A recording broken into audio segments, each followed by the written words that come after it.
The other thing that I've noticed as we look at some glimmers of hope here, we talked about our unemployment rate in Minnesota, but the Commerce Department recently reported that pre-tax profits at U.S. corporations rose from $42.6 billion in the first quarter to $1.3 trillion, the first quarterly increase after 6 straight declines. Were you aware of those numbers? No, I wasn't.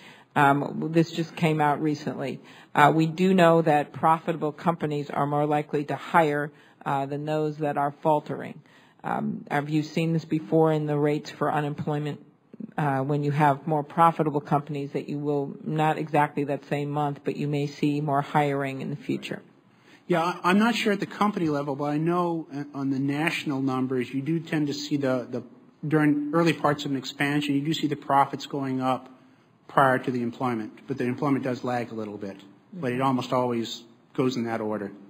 Right. So that this fact that we've seen some better profitability rates for our companies, which is, as I said, it's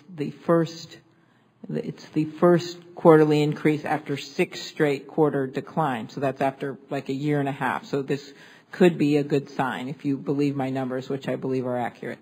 Yes. All right.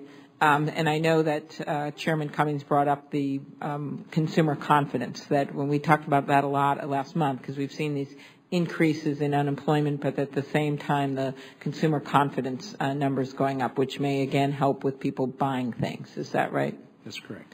So as we look at what the glimmers of hope here, to summarize just from my perspective, we have the fact that the companies seem to be not in every sector, but some of these companies seem to be evening out or actually seeing some improvements. We have consumer confidence up. What are the other glimmers of hope that you see? I think a lot of it revolves around consumer spending. Even the profitability of companies relies on consumer spending picking up. Mm-hmm.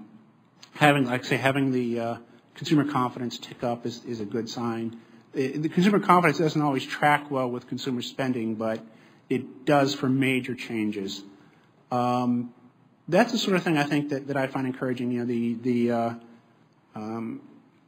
I don't know how I would judge the housing market, but that's going to be an important thing probably in the recovery going forward. Yeah, do you have any statistics on that? Because actually I had some realtors in my office from Minnesota, like 30 of them, and they had been very glum every time they came in every 6 months, and suddenly they were in very upbeat moods compared to how they were before.